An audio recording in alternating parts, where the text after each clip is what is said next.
ಗುಡ್ಡಪ್ಪಗಳವರ ಪಾದಾರವಿಂದಗಳಲ್ಲಿ ಭಕ್ತಿ ಪುರಸರವಾಗಿ ಕೊಣಮಟ್ಟು 21ನೇ ಶತಮಾನದಲ್ಲಿ ಬಸವಾದಿ ಶರಣರ ತತ್ವವನ್ನು ಜನಮಾನಸದ ಕಣಕಣದಲ್ಲಿ ಬಿತ್ತಿರುವ ಪರಮ ಪೂಜ್ಯರು ಅಭಿನವ ಬಸವಣ್ಣನವರೇ ಆದಂತಹ ಪರಮ ಪೂಜ್ಯ ಲಿಂಗಾನಂದ ಅಪ್ಪಾಜಿಯವರನ್ನು ಸ್ಮರಣೆ ಮಾಡಿಕೊಳ್ಳುತ್ತಾ ಮತ್ತು ಇವತ್ತು ಅವರ ಜಯಂತಿ ಮಹೋತ್ಸವವನ್ನು ಇಲ್ಲಿ ಮನಗುಳಿಯಲ್ಲಿ ಸ್ಮರಣೋತ್ಸವವನ್ನು ಈ ಮನಗುಳಿಯಲ್ಲಿ ಇವತ್ತಿನ ದಿವಸ ಆಚರಣೆ ಮಾಡುತ್ತಿದ್ದಾರೆ.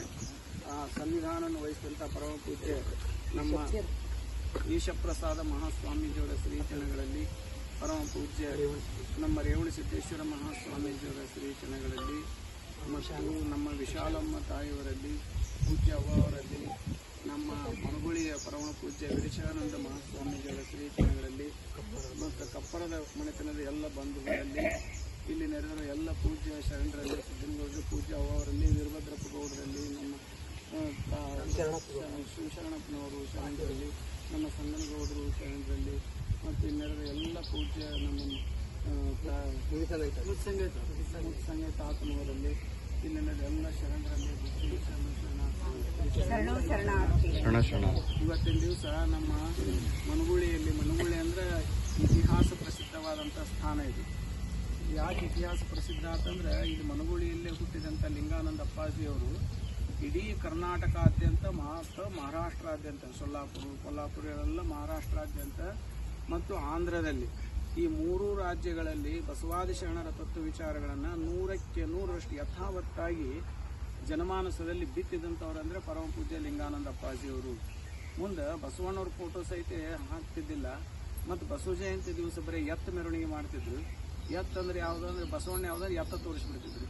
ಇಂಥದೊಂದು ಮೌಢ್ಯತೆ ಕಾಲದೊಳಗೆ ಕತ್ತಲ ಬಸವಣ್ಣವ್ರ ಜ್ಞಾನದಲ್ಲಿ ಅಂಥದ್ರಲ್ಲಿ ಬಸವಣ್ಣೊಬ್ಬ ದೊಡ್ಡ ದಾರ್ಶನಿಕ, ಇಷ್ಟಲಿಂಗ ಕೊಟ್ಟವರು ಬಸವಣ್ಣವರು, ಲಿಂಗಾಯತ ಧರ್ಮಕ್ಕೆ ಬಸವಣ್ಣನೇ ಗುರು, ಲಿಂಗಾಯತ ಧರ್ಮವನ್ನು ಸ್ಥಾಪನೆ ಮಾಡಿದವರು ಬಸವಣ್ಣನವರು ಅಂತ ತಿಳ್ಕೊಂಡು ಹೇಳಿ ಅದ್ಭುತವಾದ ಚಿಂತನೆಗಳನ್ನು ಜನಮಾನಸ ತುಂಬಿದ ಮೇಲೆ ಆ ನಂತರದಲ್ಲಿ ಜನರಲ್ಲಿ ಅರಿವು ಬಂದಾಗ ಒಂದು ದೊಡ್ಡ ಸಂಘಟನೆಯನ್ನು ಮಾಡಿದ್ರು.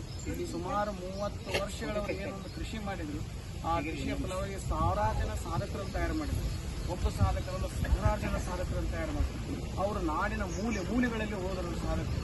ಹೆಂಗೆ ಬಸವಣ್ಣವ್ರ ಕಾಲದೊಳಗ 1,96,000 ಗಣಗಳಿದ್ರು, ಅವರೆಲ್ಲ ಮೂಲೆಗೆ ಹೋದ್ರು. ಹಂಗೆ ಲಿಂಗಾನಂದ ಅಪ್ಪಾಜಿಯವರ ಕಾಲಕ್ಕೆ ಸಾವಿರಾರು ಜನ ಸಾಧಕರನ್ನು ತಯಾರು ಮಾಡಿ ನಾಡಿನಾದ್ಯಂತ ಮೂಲೆಗೆಲ್ಲ ಅವರು ಹೋದರು. ಅಲ್ಲೆಲ್ಲ ಬಸವಾದಿ ಶರಣರ ತತ್ವವನ್ನು ಪ್ರಸಾರ ಮಾಡಿದ್ರು. ಈಗೇನು ತತ್ವ ಪ್ರಸಾರ ಮಾಡ್ತಕ್ಕಂಥ ಶರಣರು ಇವರೆಲ್ಲ ಲಿಂಗಾನಂದ ಅಪ್ಪಾಜಿಯವರು ಶಿಷ್ಯರು ಒಟ್ಟರು.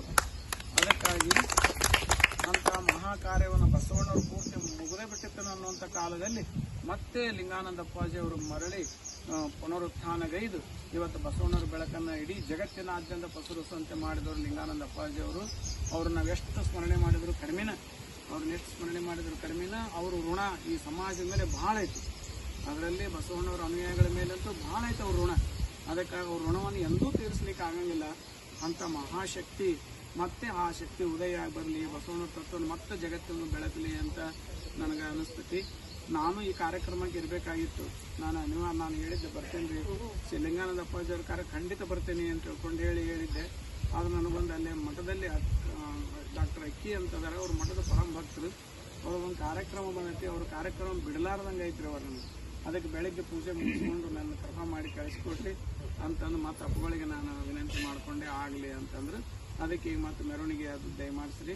ಮತ್ತು ಮುಂದೆ ವರ್ಷ ನಾ ಖಂಡಿತವಾಗಿ ನಾ ಬರ್ತೇನೆ. ಇದು ಅನಿವಾರ್ಯ ನನಗೆ. ಒಂದು ಸ್ವಲ್ಪ ಮಠದ ಪರಮ ಭಕ್ತರು ಅವರು ಪರಮ ಭಕ್ತರು ಅಂತಾರಲ್ರಿ ಮಠಕ್ಕೆ, ಹಂಗೆ ಬಿಡಕ್ಕೆ ಬರೋಂಗಿಲ್ಲ. ಅದು ಅಜ್ಜವ್ರು ಅವ್ರ ಕಾರ್ಯಕ್ರಮ ಯಾವುದು ಬಿಡಿಸಿದ್ದಿಲ್ಲ, ಏನಿದ್ರು ಕ್ಯಾನ್ಸಲ್ ಮಾಡಿ ಅವ್ರ ಕಾರ್ಯಕ್ರಮಕ್ಕೆ ಬರ್ತಿದ್ರು.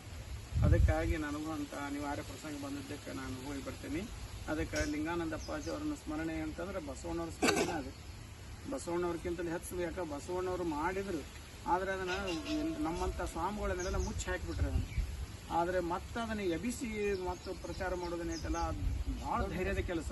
ಯಾಕಂದ್ರೆ ನಮ್ಮಂಥವ್ರ ಮಂದಿ ಏನೈತಲ್ಲ ಅದು ಮುಚ್ಚಬೇಕನ್ನೋ ಮಂದಿ ಅವ್ರು ಎಬ್ಸಕ್ಕೆ ಬಂದಾಗ ಅವ್ರನ್ನ ನಾವು ತ್ರಾಸ ಕೊಡಕ್ಕೆ ಚಲ್ಲ.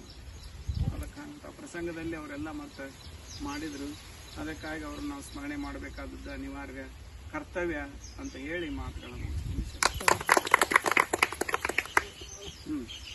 ಬುದ್ಧಿ ಅಪ್ಪಡಿ ಕೊಟ್ಟಿದ್ರು ಇಲ್ಲಿ ಚಾಲನೆ ಆಗಿ